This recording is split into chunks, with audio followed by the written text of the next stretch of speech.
Hey there, travel enthusiasts. Welcome back to our channel, where we make tech and travel a breeze.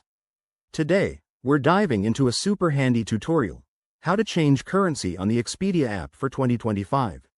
Whether you're planning a trip abroad or just want your app to display prices in your preferred currency, this quick guide will save you time and hassle. Let's get started. First things first, make sure you have the latest version of the Expedia app installed on your device. In 2025, Expedia has streamlined its interface for even easier navigation, so updates are key. Open the app and log in to your account if you haven't already. Once you're in, look for the profile icon or menu button. It's usually in the top right or bottom corner, depending on your device. Now, tap on Settings or Account Settings. This is where the magic happens. Scroll down until you find the Language and Region section. Here, you'll see options for your preferred language, but we're focusing on currency.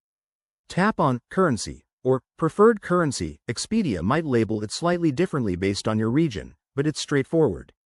Next, you'll be presented with a list of available currencies from around the world. Simply select the one you want, like USD, EUR, or GBP.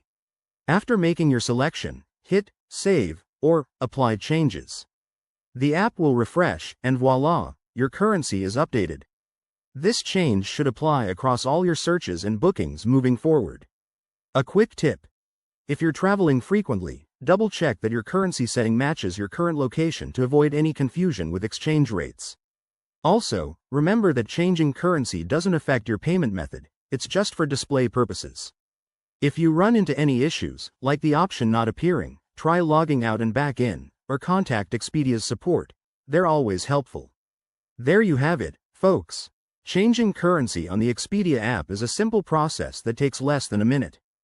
Give it a try on your next booking and make your travel planning even smoother. If you found this video helpful, don't forget to like, subscribe, and hit that bell icon for more tech travel tips. Safe travels, and we'll see you in the next one.